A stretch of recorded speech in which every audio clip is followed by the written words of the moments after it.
Bentrovati a questo appuntamento con A Voi la Linea. Parliamo di emergenza idrica in Friuli Venezia Giulia. Il governo ha stanziato 7 milioni di euro per interventi urgenti per far fronte alla carenza di acqua potabile. La Regione ora spera di riuscire ad intervenire su diverse situazioni critiche con paesi interi che lamentano l'assenza quasi totale di acqua nelle tubature. Situazione siccità, come siamo sia sul fronte dell'irrigazione che su quello dell'acqua potabile? Sappiamo che in questi giorni delle comunità sono state rifornite, no? Con le autobotti di acqua potabile. Beh, non abbiamo mai visto una siccità di questo genere, quindi è chiaro che c'è difficoltà, l'acqua va usata con responsabilità e per quel che riguarda la protezione civile noi stiamo già lavorando all'attuazione dei 4 milioni di euro che stanno nell'ordinanza che incarica il Presidente Fedriga della gestione commissariale, quindi stiamo ragionando e lavoreremo a breve, inizieremo questo lavoro con i gestori del ciclo idrico integrato per l'acqua potabile, in maniera che si possano fare quegli interventi che sono stati individuati. Quindi questo è il lavoro che per quanto riguarda la protezione civile stiamo attivando, poi ci sono tutte le altre misure che sono in capo sia alla direzione dell'ambiente che delle risorse agricole e che riguardano in particolare la seconda, tutta la vicenda dell'agricoltura che sta ovviamente subendo anche quella un impatto non banale da questa siccità che non si era mai vista, ma non si era mai vista non solo come dimensione, non si era mai vista così a giugno, perché il dato è questo, quindi è un'altra difficoltà che stiamo cercando di gestire al meglio. Ci sono delle zone che sono maggiormente colpite dal problema, sia per quanto riguarda l'acqua potabile che per quanto riguarda l'acqua da irrigazione. Sì, ci sono dei territori regionali che sono maggiormente colpiti, su quello stiamo facendo una ricognizione puntuale con i colleghi, in particolare Zanier e Scocimarro, stiamo cercando di condividere le misure che possono fronteggiare questa situazione nel breve termine.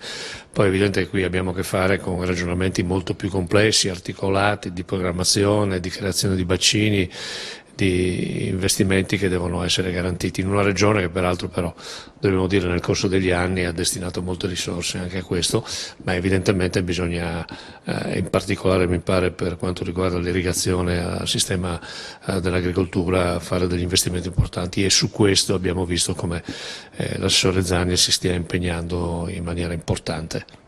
Ma noi abbiamo appena terminato una riunione con i gestori. Abbiamo un'ordinanza che ci è arrivata nelle scorse ore che nomina il Presidente della Regione commissario per l'attuazione di quegli interventi. Abbiamo a disposizione 4 milioni e 200 mila euro e entro 7 giorni dobbiamo preparare un piano che consenta alla Regione di proporre al Dipartimento Nazionale la realizzazione di opere minori da parte dei gestori che devono essere realizzate in 180 giorni. Quindi abbiamo condiviso di ricevere entro la giornata di oggi i punti che loro ritengono più critici. Quando avremo questo quadro lo renderemo compatibile sia coi tempi sia col budget che abbiamo a disposizione e affideremo a loro l'attuazione di questi interventi. Ecco perché la situazione è critica e colpisce a macchia di leopardo. Beh, ci sono tutti i gestori, è chiaro che ci sono dei punti critici su tutto il territorio, bisogna capire quali sono più delicati. Il primo che mi sento di dire che è uscito è quello di Travesio, quindi adesso vedremo che tipo di intervento misurerà Idrogea e ci manderà nel pomeriggio. Ho visto tutti i gestori attrezzati per darci queste risposte. Ecco, questo sia per quanto riguarda l'acqua per irrigazione che per quanto riguarda l'acqua potabile, Travesio? No, l'acqua potabile. Sì. Stiamo parlando dei gestori, stiamo parlando di CAF, Idrogea, LTA, Cegas, AMGA, quindi stiamo parlando dei gestori dell'acqua potabile. Ecco, sappiamo già che in questi giorni sono state rifornite alcune comunità con le autobotti, si pensa di continuare anche qui a Travesio ad intervenire temporaneamente con questo sistema? Finché sarà necessario lo faremo, nel momento in cui le autobotti non ci saranno più significa che le situazioni saranno migliorate e gli interventi avranno dato loro risposta. Ecco, per quanto riguarda invece la situazione irrigua?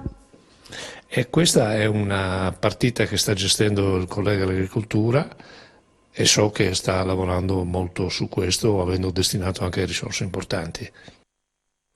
Andiamo adesso in diretta a Tricesimo, dove è in corso di svolgimento il congresso regionale della UIL. Linea alla nostra Isabella Gregoratto.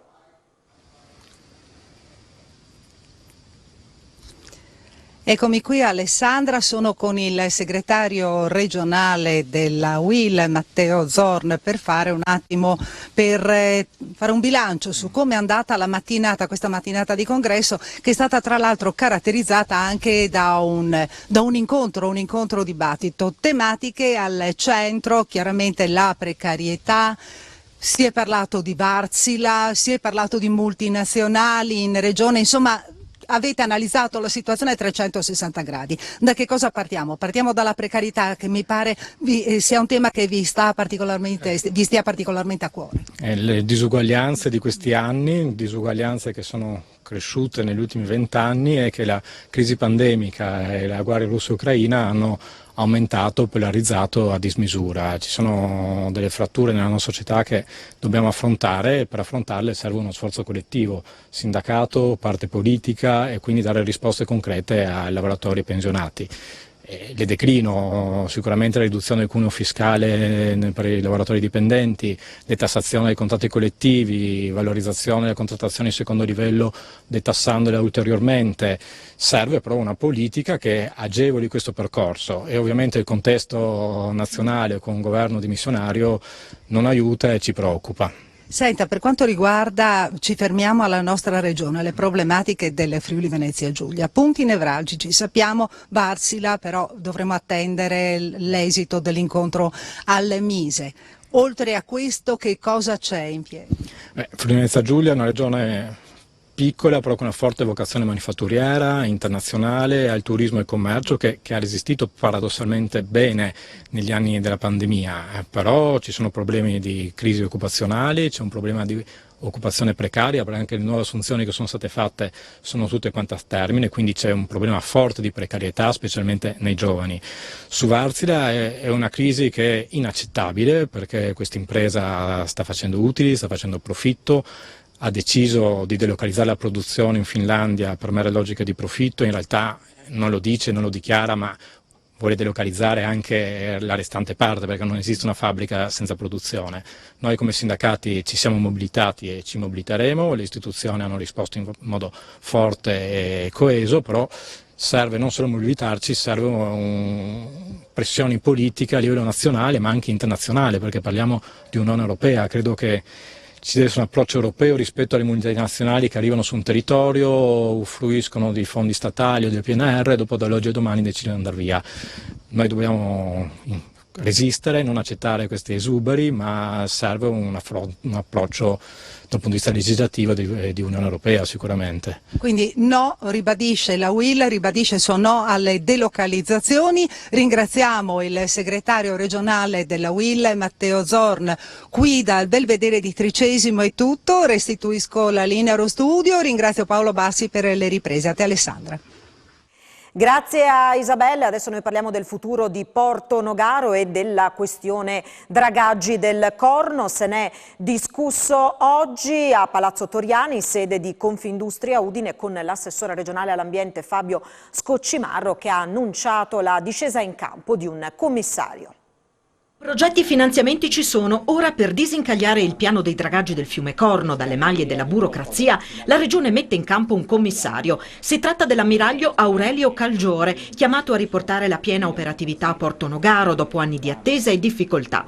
Lo ha annunciato l'assessore regionale all'ambiente Fabio Scoccimarro nel corso di un incontro sul tema in Confindustria Udine. L'obiettivo è di partire con i lavori a novembre per concluderli nell'arco di 6 mesi. Si interverrà per portare la profondità del corso d'acqua a 7,5 metri e la larghezza a 36. Noi i soldi li avevamo messi, i progetti anche, non si riusciva a partire per problemi normativi, quindi abbiamo messo in campo, come detto, le istituzioni e nel caso del commissario è un livello talmente elevato che penso sia indiscutibile la professionalità e quindi più di così non potevamo fare, abbiamo preso il Cristiano Ronaldo della situazione, quindi con lui si doveva vincere la partita. La prima cosa sono andato dal procuratore capo dottor Grohmann, e mi sono confrontato con lui in maniera estremamente positiva, facendogli presente che siamo tutte istituzioni, che remiamo tutti nella stessa direzione, per usare un termine marinaresco visto che parliamo di dragaggi, e che quindi l'obiettivo era quello di far volare l'economia che in quel momento era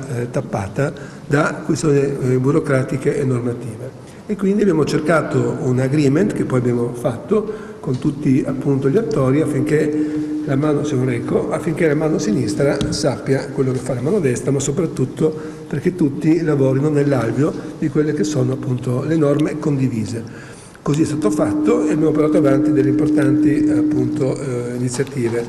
Io quando andavo nei mesi scorsi, l'anno scorso, nelle varie marine o ricevo i vari imprenditori, avevo difficoltà a spiegare perché non si riuscivano a portare avanti i dragaggi quando avevamo i progetti e i soldi.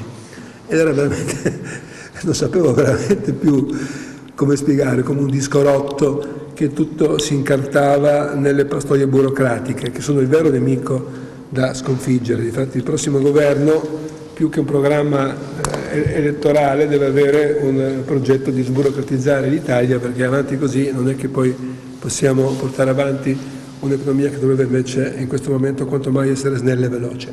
Abbiamo applicato il decreto 173, in cui si fa un intervento importante, molto, molto grosso, per 36 metri di larghezza e 7,5 di profondità.